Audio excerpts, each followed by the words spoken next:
अच्छा, computer network में आपको पता होगा डेटा कम्युनिकेशन एक सब्जेक्ट है, सब्जेक्ट ही मान लीजिए उसको, क्योंकि अगर आप बीटेक करते हैं, कुछ भी करते हैं, इलेक्ट्रॉनिक्स से करते हैं, तो कम्युनिकेशन सिस्टम एक सब्जेक्ट ही पढ़ते हैं वो लोग। तो हमें क्या है कि हमें इससे एक क्वेश्चन निकालना है और बात करना। हमें एक अपना 10 मार्क्स का क्वेश्चन आ गया, वर्स्ट केस में न्यूमेरिकल आ गया, तो हमें निकालना है, हमें अपना बस काम साधना है, बात करना है। तो डेटा कम्युनिकेशन की अगर मैं बात करूँ तो डेटा कम्युनिकेशन आप भी करते हैं, ठीक है, वॉइस के रूप में, डेटा टेक्स्ट के रूप में, ऑडियो वीडियो के रूप में।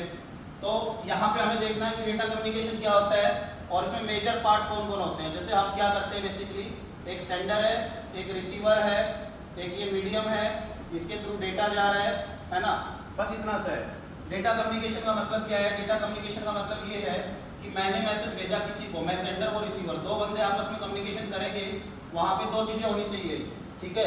क्या होना चाहिए? एक तो एक्यूरेसी। एक्यूरेसी का मतलब क्या है? जो डेटा भेजा वही उसको मिले, सही मिले, है ना। और एक टाइम का भी ध्यान रखना है। टाइम का मतलब कि एक बाकायदा एक प्रॉपर टाइम में पहुंचे हो, डिले भी ना हो, ठीक है।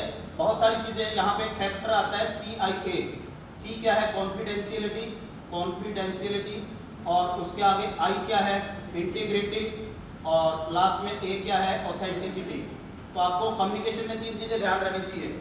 कॉन्फिडेंशियलिटी में क्या होता है कि सेंडर, भेजने वाला कॉन्फिडेंस में होता है, उसी को मिलेगा।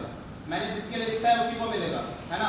सेंडर ने किसको भेजा है, उसको भेजा है, तो उसी को मिलेगा। रिसीवर की रेस्पेक्ट में ये बात होती है, ठीक है।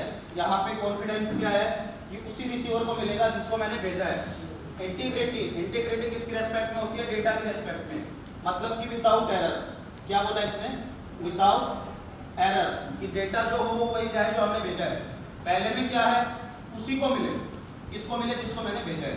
दूसरा क्या है? सही मिले, क्या मिले? जो भेजा है वही मिले, एक्यूरेसी। और तीसरा क्या है? ऑथेंटिसिटी। ये किसकी बात करता है? सेंडर की, रिसीवर को पता लगे उसी ने भेजा है।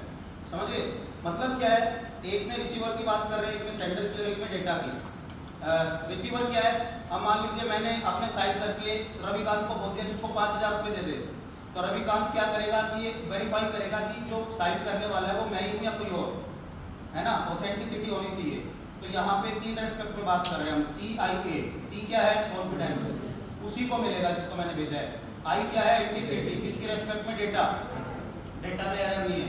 और तीसरा क्या है? ऑथेंटिसिटी, ऑथेंटिसिटी मतलब वही है भेजने वाला। पहले वाला बात करता है उसी रिसीवर को मिलेगा, दूसरे वाला बात करता है डेटा करप्ट नहीं होगा, तीसरे वाला पे बात करता है उसी ने भेजा है। एक रिसीवर की बात करता है, एक सेंडर की और एक डेटा की। ये CIA एक इसमें फॉलो होना चाहिए जब जब डेटा कम्युनिकेशन होता है।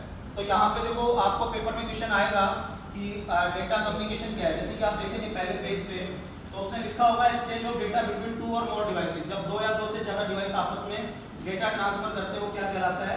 कम्युनिकेशन। वो डेटा डिजिटल या एनालॉग किसी भी फॉर्म में हो सकता है, और वो एक सेट ऑफ रूल्स के तहत होगा। सेट ऑफ रूल्स के तहत होगा मतलब जैसे आप फोन मिलाते हैं, आप बटन डायल करते हैं, वो उठाता है, वो भी डायल करता है, वो भी कान पे लगाता है, ठीक है। पैर के नीचे दबा के आप बात नहीं कर सकते। मतलब प्रोटोकॉल क्या कहता है? सेट ऑफ रूल्स होंगे। तो वही ये बोल रहा है। और तीसरी बात इसने क्या बोला है? Accurate and efficient delivery.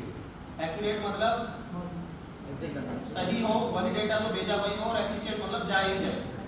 Failures data के वैसे कम हो कि रिसीव होना चाहिए, ऐसा ना हो कि भेज दिया पहुंचा ही ना हो। एक होता है पहुंच गया खराब डेटा पहुंचा, एरर के साथ पहुंचा। एक होता है पहुंचा ही नहीं, तो पहुंचा ही नहीं तो एफिशिएंट नहीं है, और पहुंच गया और खराब है तो एक्यूरेसी नहीं है।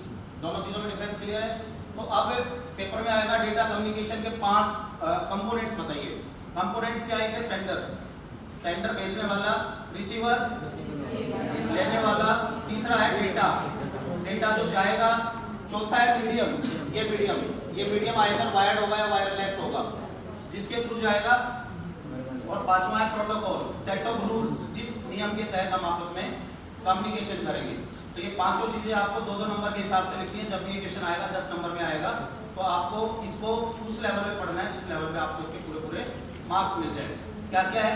Sender, receiver, data, medium, set of rules, protocol. ये 5 कंपोनेंट है किसके? ये सामने जो डायग्राम दिख रहा है ये सारी बातें कर रहा है। भेजने वाला, रिसीव करने वाला, जो असली डेटा जाना है वो किस मीडियम से जाना है वो, और किस रूल के तहत जाना है वो। ये 5 चीजें आपको एक्सप्लेन करनी है। तो आप इसमें देख लेंगे सारी की सारी डेफिनेशन आपको समझ आने वाली है। एग्जांपल तो ऐसे अगर बुलेट पॉइंट्स डाल के आप हर एक में 2-2 पॉइंट लिखेंगे तो मुझे लगता है आपके 10 में से 10 नंबर मिलेंगे। हाँ, डायग्राम जरूर दिखाएं। डायग्राम मैंने आपके ऊपर छोड़ दिया है।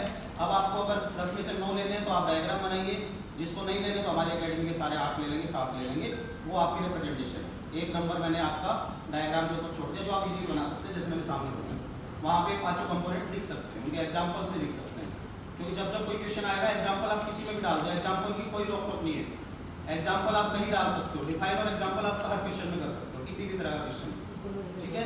तो समरी टेबल बताइए। उसके अलावा फिर मैंने आगे अगर आप पेज नंबर 2 पे देखेंगे, टाइप 2 मैंने ये लिखा है कि एक आंसर ऐसा भी हो सकता है, एक बच्चे का ऐसा हो सकता है जो टाइप 1 है, दूसरे बच्चे का वही आंसर ऐसा भी हो सकता है। इसमें हम देखेंगे क्या बात उसने वही लिखी है कि डेटा ट्रांसफर करना है ना, दो डिवाइसेस के बीच में किसी मीडियम के थ्रू। तो एक ही डेफिनेशन एक ही लाइन में एक ही डॉट लगाने से पहले उसने सारी बातें कर दी।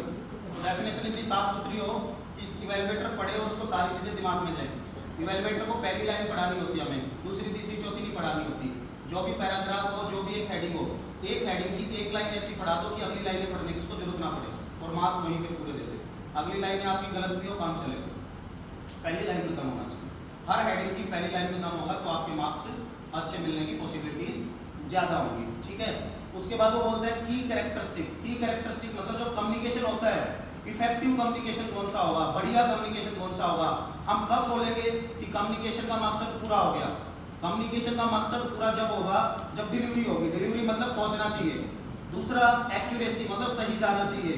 तीसरा टाइमलाइन मतलब टाइम से जाना चाहिए। समझ आ गई? पहला क्या बोलता है, पहुंचना चाहिए। दूसरा क्या बोलता है, विदाउट एरर पहुंचना चाहिए। तीसरा क्या बोलता है, विद इन टाइम पहुंचना चाहिए, मतलब कि डिले नहीं होना चाहिए। तो ये की कैरेक्टरिस्टिक है कम्युनिकेशन के, मतलब कि जैसे हमने प्रोसेस सिंक्रोनाइजेशन और प्रोग्रेस काउंटेबिलिटी को वो पढ़ा था, ये भी कुछ ऐसा ही है कि कम्युनिकेशन इफेक्टिव कौन सा होगा। पेपर में पूछ लिया जाए when will be communication effective, कब होगा कम्युनिकेशन इफेक्टिव, तो जब ये तीनों चीजें सेटिस्फाई होंगी तब आपका कम्युनिकेशन क्या होगा, इफेक्टिव होगा। उसके बाद कंपोनेंट्स को लिखता है, पहला मैसेज लिखता है। आप ऐसे बुलेट्स में डाल सकते हैं, देखो इसी आंसर में और उस आंसर में फर्क देखो। उस आंसर में आपको थोड़ा दिख रहा है, इसमें ज्यादा दिख रहा है।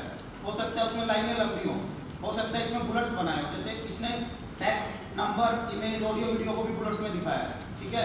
और पहले में देखेंगे तो उसने लाइन में दिखाया है। तो कौन सा बढ़िया है, जब एक के लिए 8 सीट मिलेगी तो आपको कौन सा आंसर बढ़िया लगता है, सेकंड वाला, ताकि आप ऐसे दिखाए, मार्क्स ज्यादा मिलेंगे इससे, इंप्रेशन अच्छा जाएगा, खुला खुला दिखेगा। अगर आपके पास एग्जाम्पल और 8 सीटें तो भरना सीखो, सीटें जितनी ज्यादा भरोगे इंप्रेशन उतना अच्छा होगा। चाहे कोई कुछ भी बोले कि सीटें मैटर नहीं करती, सीटें मैटर करती है। कंटेंट साफ सुथरा दिखना चाहिए, खुला खुला दिखना चाहिए, जो भिड़ा भिड़ा के अक्सर लिखते हैं वो फंसेंगे, ठीक है। ऐसे ही सेंडर की बात कर ले, रिसीवर की, ट्रांसमिशन मीडियम की, सब कुछ लिखा हुआ है। आप मुझे लगता है ये पढ़ लेंगे इजीली, ठीक है। और लास्ट में अगर आप इसमें देखेंगे तो सब लिखा हुआ है, कंपोनेंट डिस्क्रिप्शन, बार बार वही चीजें लिखी हैं। और क्वेश्चन 2 के जस्ट पहले आप देखेंगे 3 important criteria for effective data communication लिखा हुआ है लास्ट में क्वेश्चन 2 से जस्ट पहले, यहाँ भी वही बातें होंगी। फर्क है, वहाँ हेडिंग क्या लिख दिया, की कैरेक्टरिस्टिक, यहाँ पे हेडिंग क्या लिख दिया, इफेक्टिव कम्युनिकेशन। तो है दोनों एक ही चीजें, दोनों चीजें एक ही हैं, इफेक्टिव डेटा कम्युनिकेशन या की कैरेक्टरिस्टिक्स, दोनों चीजें एक ही हैं। पर आपको पहचान होनी चाहिए कब क्या कहाँ लिखना है। अगर आप क्वेश्चन को सही से नहीं पढ़ पा रहे, it means it's your fault, ठीक है। आंसर आपको आता है लिख नहीं पा रहे, दिक्कत आप कर रहे हैं। हमें, मैं बता चुका हूँ, आखिरी 5 दिन आपके सामने नोट्स होंगे, ये ऐसी क्लासेज होंगी, ऐसी में भी आपकी 50 क्लासेज हो, जिसमें हर एक क्लास में एक क्वेश्चन के ऊपर काम किया जाएगा, ठीक है। तो आप 5 दिन पहले तक भी अगर 0 है तो भी आपके पास हीरो बनने का मौका रहेगा। ये बात मैं आपको बार रिपीट कर रहा हूँ, ठीक है। तो 3 इंपॉर्टेंट यहाँ भी आप देखेंगे वही बात कर रहा है, डिलीवरी, एक्यूरेसी और टाइम लेवल, है ना। कैसे भी पूछा जा सकता है। तो आपको ये 10 नंबर का क्वेश्चन आना चाहिए। इसमें इसके बाद थ्रूपुट है, बैंडविड्थ है, बहुत सारी चीजें हैं जो कि हम न्यूमेरिकल की हेल्प से करना जानते हैं।